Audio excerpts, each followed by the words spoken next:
எல்லாம் ஒண்ணு, எல்லாம் ஒண்ணு. ஆனா காவிரில இருந்து தண்ணி எனக்கு வராது. எப்படி இருக்கு?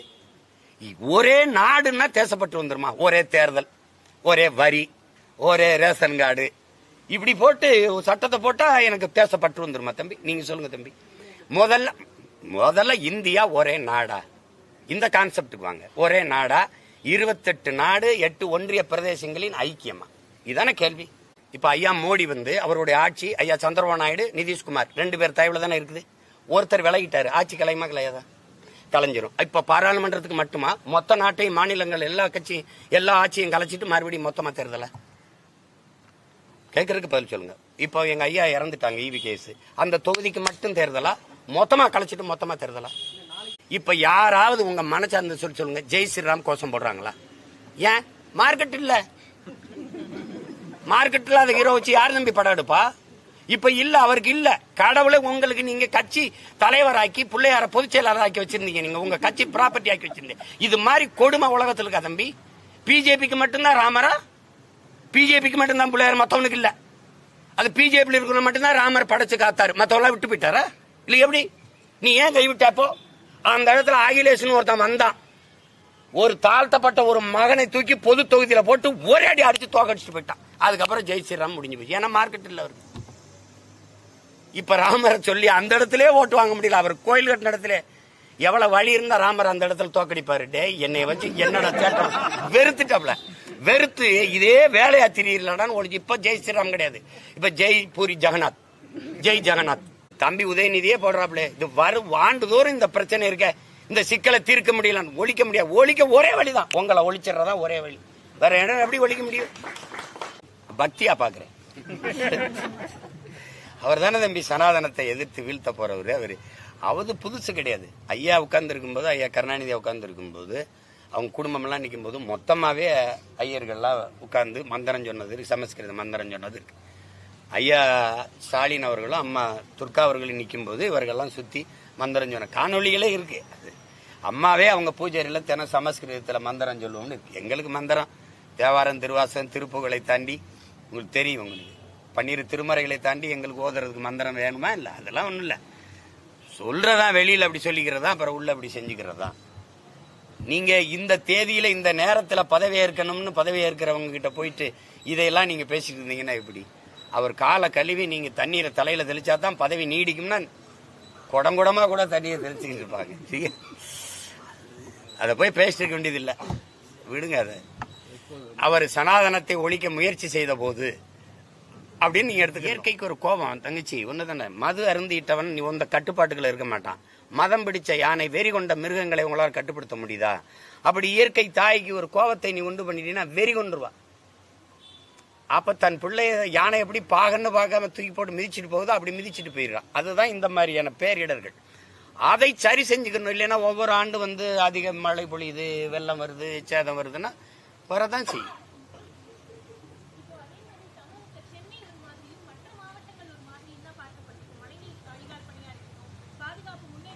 தங்கச்சி நீங்க தவறா சொல்றீங்க. சென்னையவே பாக்குறது இல்ல, அப்புறம் மற்ற மாவட்டத்தை என்ன பாத்துருமா? புறநகர் பிற நகர்ல பேச்சே கிடையாது. நீங்க வாரீங்களா மதுரைக்கு? மதுரையில இருந்து நேத்தா வந்திருக்கேன். வாரீங்களா? சாலையில போய் பாக்குறீங்களா? சாலை கிடையாது, சவக்குழிகள். ஒரு கேள்விதானே தங்கச்சி, 60 ஆண்டுகளா இந்த நிலத்தை மாறி மாறி ஆண்ட பெருமக்கள் யாரு? ஒன்னு திமுக, இன்னொன்னு அதிமுக. 2500 கோடி தான் தேவைங்கிறாங்க மழை நீர் வழிந்து வெளியேற, காவாய் வெட்டுவதற்கு. எத்தனை ஆயிரம் கோடிகள் இவங்க ஒதுக்கி இருக்காங்கன்னு நீங்க நினைக்கிறீங்க? இவங்க வந்தே 4000 கோடி ஒதுக்குனாங்க. ஒரு 2000 கோடியில ஒரு தலைநகர்லயே ஒரு மழை நீர் அழகா வெளியேறி, நீங்க எத்தனை நாடுகளுக்கு நீங்க அந்நிய முதலீட கொண்டு வர பயணிக்கிறீங்க? சிங்கப்பூர், அமெரிக்கா, ஆஸ்திரேலியா, அரபு நாடுகள். அங்கெல்லாம் இந்த மழை நீரை, அங்கெல்லாம் மழை பொழியுறது இல்லையா? பெய்யுது. அந்த நீரை சாலையில் தேங்க விடாம, மக்கள் வாழ்வு இடங்களை தேங்க விடாம எப்படி கொண்டு போறாங்கிறத நீங்க பாக்குறீங்களா இல்லையா? சாலையில தானே பயணிக்கிறீங்க. அப்ப ஏன் அதெல்லாம் கவனிச்சு அதை செய்யறது இல்ல? எத்தனை ஆண்டுகளுக்கு இந்த கொடுமை? வெள்ளத்துல மேந்தானா, வீடு இடிஞ்சிருச்சா, ஒரு 5000 கொடுத்து விடு, ஒரு 6000 கொடுத்து விடு, ஒரு 2000 கொடுத்து விடு, 1000 கொடுத்து விடு. இதெல்லாம் ஒரு ஆட்சி முறை, இதெல்லாம் ஒரு அணுகுமுறை, இதெல்லாம் ஒரு தீர்வு முறையா? 2500 கோடிக்கு செஞ்சிடலான்ற அதிகாரிகளே சொல்றாங்க 2500 கோடி கொடுங்க. மக்களை பேரன்பு கொண்டு காதலிக்கணும். இதெல்லாம் ஒரு சாதாரண அடிப்படை கட்டமைப்பு. இது ஒரு அடிப்படை. இதை விட்டுட்டு நான் மழைநீர் கழிவுநீர் வழிந்து ஓட காவாவட்ட துப்புல நீ எதுக்கு மெட்ரோ போடுற? நான் கேட்டேன் உன்கிட்ட மெட்ரோ. கீழே தண்ணி ஓட போடுறானா, நீர் ஓட காவாவட்டியானா, கார் ஓட ட்ரெயின் ஓட போட்டுக்கிட்டு இருக்கேன்னா என்னது இது? என்னது சொல்லுங்க? மெட்ரோல பயணம் செய்யற மக்களின் விழுக்காடு எவ்வளவு இருக்கும் நீங்க சொல்லுங்க?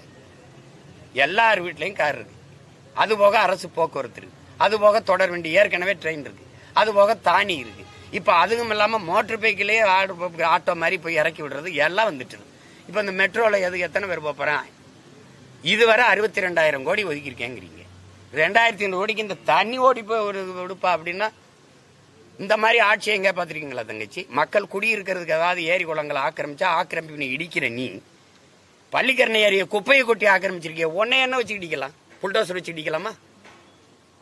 எந்த ஆரிங்கன் செய்வான்? எந்த அறிவாளி செய்வான்? மூளைங்கிற உறுப்பு இருக்கிறவனா செய்வானா? பள்ளிக்கரணை ஏரிய குப்பையை கொட்டி மூடுவானா? யாருமே கேள்வி கூடாதா உங்களை? எப்படி மக்கள் ஆக்கிரமிப்புன்னு இடிக்கிற நீ ஆக்கிரமிக்கும் போது என்ன பண்ணிக்கிட்டு இருந்த? கோமாலப்படுத்திருந்தியா?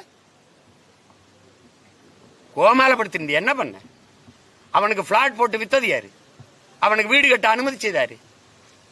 குடும்ப அட்டை கொடுத்தது யாரு? ஓட்டு உரிமை கொடுத்தது யாரு? மின் இணைப்பு கொடுத்தது யாரு? எரிவாயு இணைப்பு கொடுத்தது யாரு?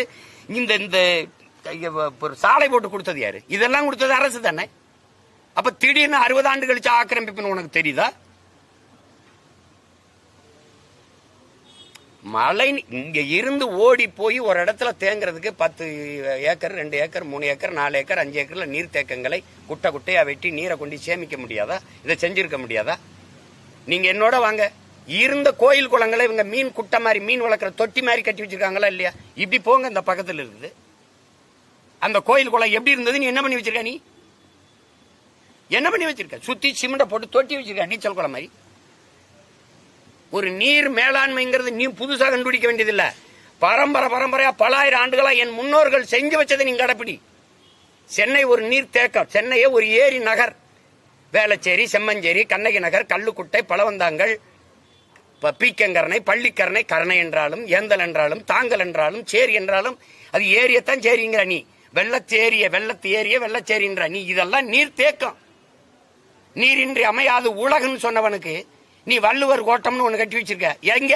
ஏரிய தூத்துட்டு. ஏரியாவுக்கு பேர் என்ன? லேக் ஏரியா. இங்க ஏரி இருந்தது எங்கன்னு கேட்டா அங்கிட்டு போறியாங்கிற நீ. அப்ப ஏரிய தூத்துப்பிட்டு கட்டியிருக்க.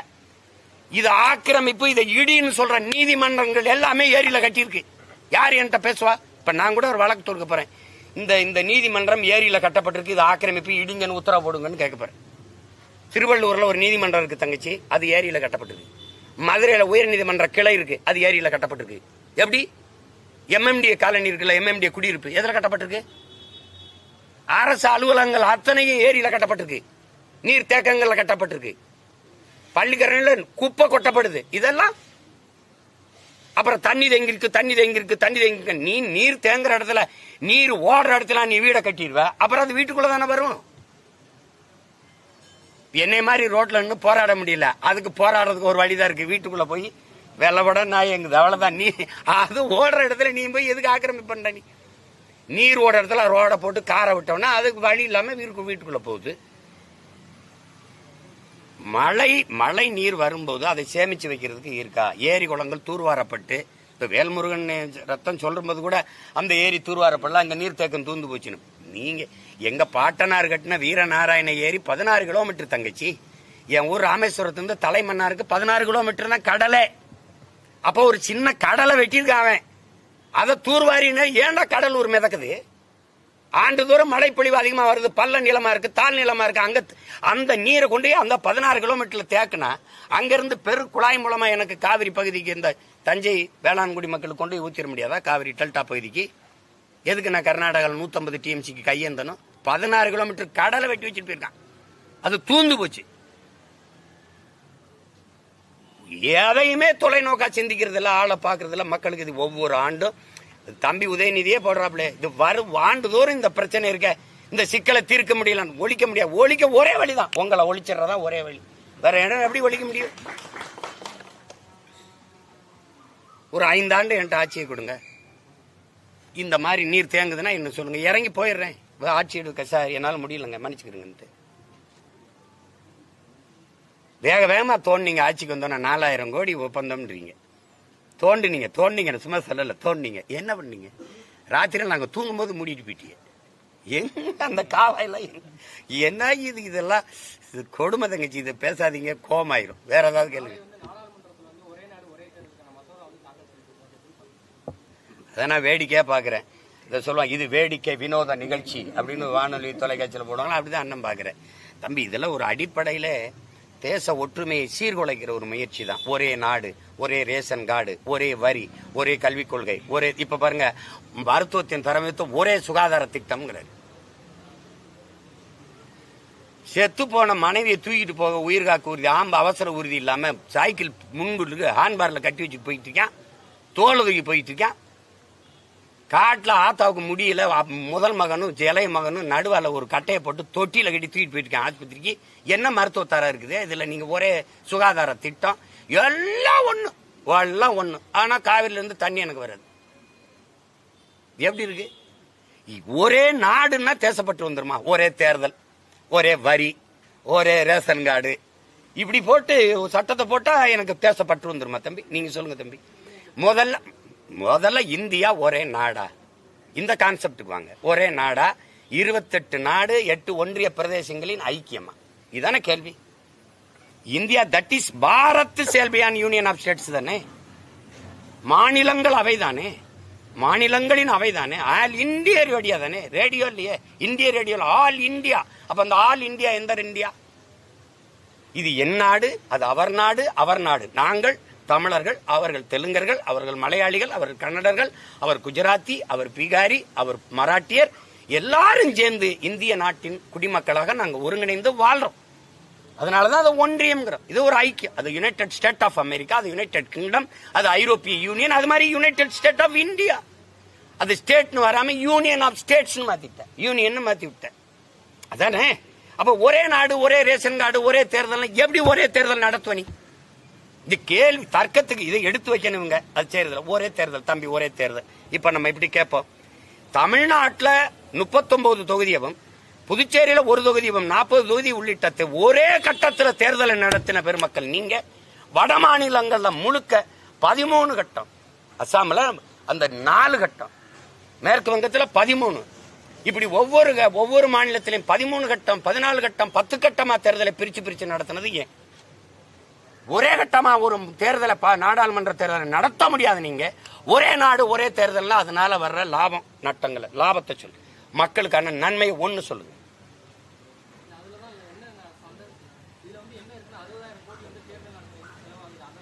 நீ என்ன அமைப்பு வச்சிருக்க? நீ 60,000 கோடி நீ 2 தொகுதியில் எதுக்கு போட்டிடுற?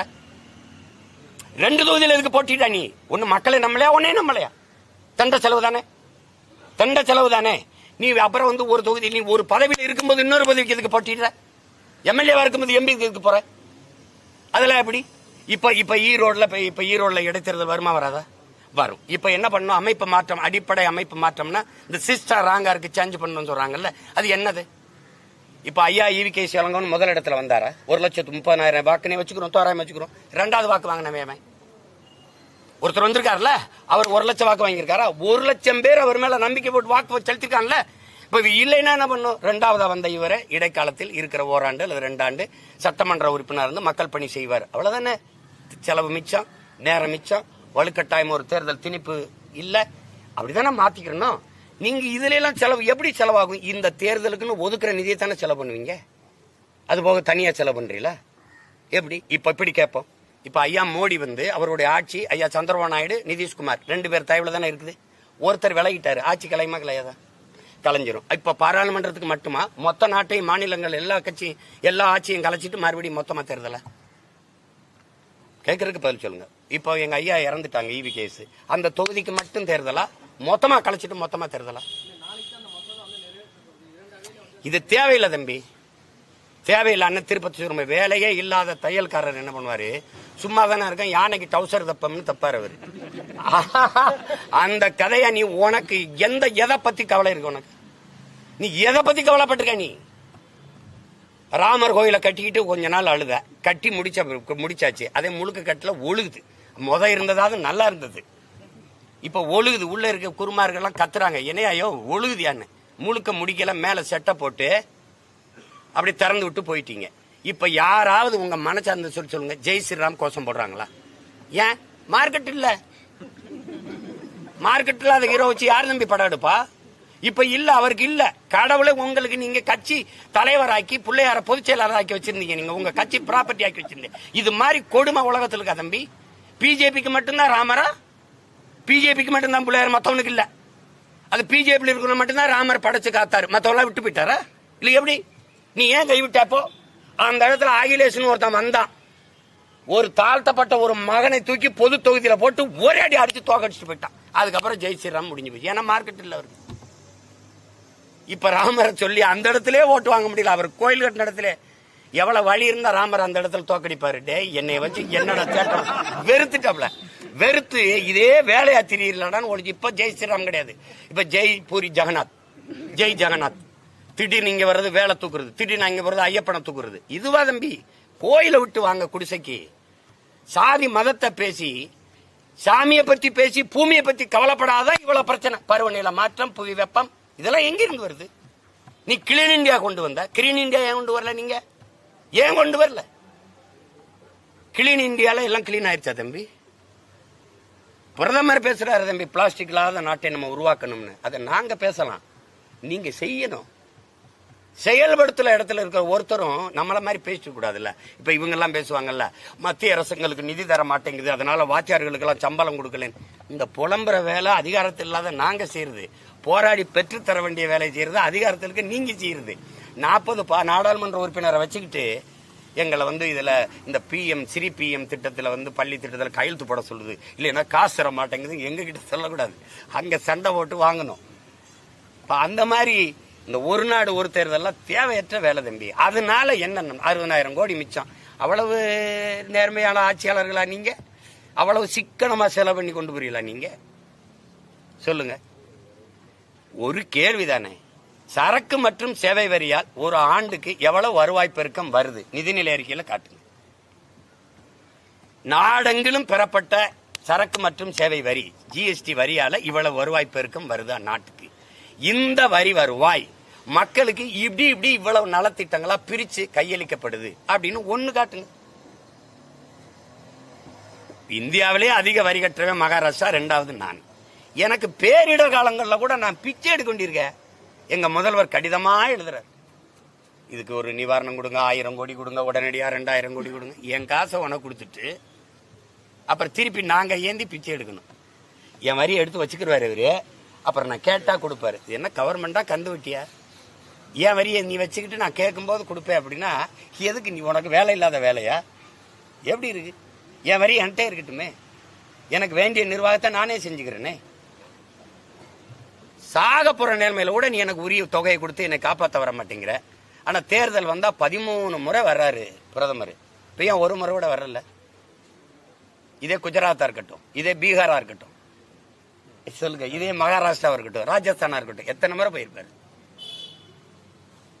எங்களுக்கு நாட்டு பற்று எப்படி வரும்னு சொல்லு. என் மீனவனை தினந்தோறும் சிங்களம் சிறைப்படுத்துறான், அங்கேயும் கடற்படை ராணுவம் நிக்குது. குஜராத் மீனவன் ஒருத்தனை பாகிஸ்தான் ராணுவம் பிடிச்சிட்டு போயிருச்சு, கடற்படை ராணுவம் விரட்டி போய் அந்த கடற்படை திரட்டி அவனை மீட்டிட்டு வருது கடல்ல. நீங்க காட்சி இருக்கு பாக்குறீங்க. அப்ப ஒரு மீனவனுக்கு நீ அவ்வளவு வேலை செய்ய 850 மீனவனை சுட்டே கொண்டிருக்கான். இதுவரை எத்தனை பேர் உள்ள சிறைக்குள்ள இருக்கான், தினம் கைது பண்றானு. ஒருத்தனையாவது நீ தடுத்து பிடிச்சு உன் கடற்படை ராணுவம் கைது மீட்டிட்டு வந்திருந்ததுன்னா ஏன் நாடா அப்படின்னு பற்று எனக்கு இருக்கு. எப்படி தம்பி இது? நீ நடத்து, ஒரு நாடு ஒரு தேர்தலை நடத்துங்க, நடத்தி காட்டுங்க பாப்போம். இதெல்லாம் தெண்ட செலவு தேவையில்லாத குழப்பம். வேற ஏதாவது?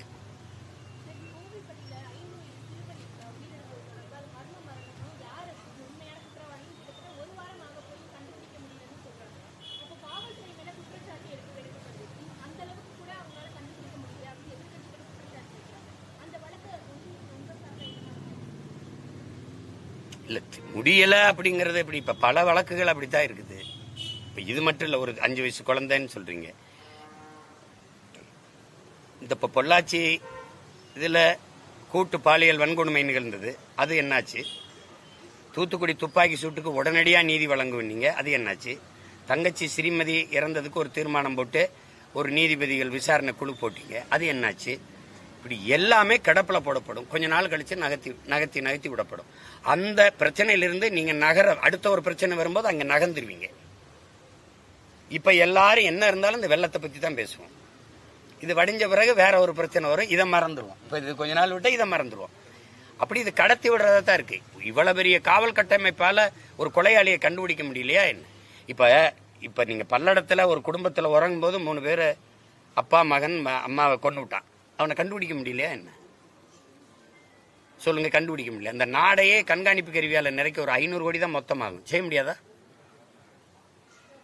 அதெல்லாம் கண்டுபிடிக்கிறதுனா கண்டுபிடிக்கலாம், அது தேவையில்லைன்னா உள்ள வேங்கை வயல்ல மேலத்தை கரைச்சவன் யாருன்னு சொல்லிட்டு போ. இவளை கண்டுபிடிக்க முடியாத 2 ஆண்டுகளை தேடி கண்டுபிடிக்க முடியாத தங்கச்சி.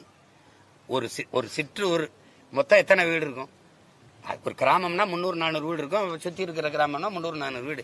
இதுக்கெல்லாம் விசாரிச்சு எவன்னு கண்டுபிடிக்க முடியாதா? தெரியும், அது தேவையில்லை. அதை கண்டுபிடிச்சா இந்த சாதிக்காரன் தான் ஊத்துனான்னா இந்த சாதிக்காரன் ஓட்டு எனக்கு விழாது.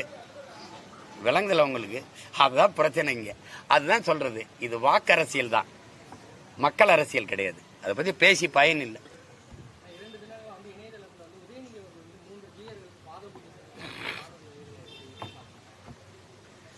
பக்தியா பாக்குறேன். அவர் தானே தம்பி சனாதனத்தை எதிர்த்து வீழ்த்த போறவரு. அவது புதுசு கிடையாது. ஐயா உட்கார்ந்து இருக்கும்போது, ஐயா கருணாநிதியா உட்கார்ந்து இருக்கும்போது, அவங்க குடும்பம் எல்லாம் நிற்கும் போது மொத்தமாவே ஐயர்கள்லாம் உட்கார்ந்து மந்திரம் சொன்னது, சமஸ்கிருத மந்திரம் சொன்னது இருக்கு.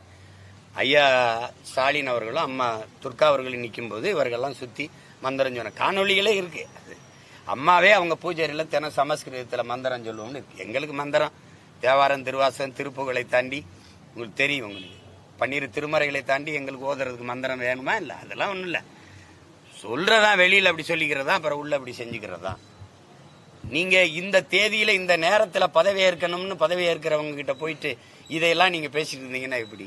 அவர் காலை கழுவி நீங்க தண்ணீரை தலையில தெளிச்சாதான் பதவி நீடிக்கும்னா குடங்குடமா கூட தண்ணியை தெளிச்சுக்கிட்டு இருப்பாங்க. அதை போய் பேசிட்டு இருக்க வேண்டியது இல்லை, விடுங்க. அதை அவர் சனாதனத்தை ஒழிக்க முயற்சி செய்த போது அப்படின்னு நீங்க எடுத்துக்கணும். மகிழ்ச்சி.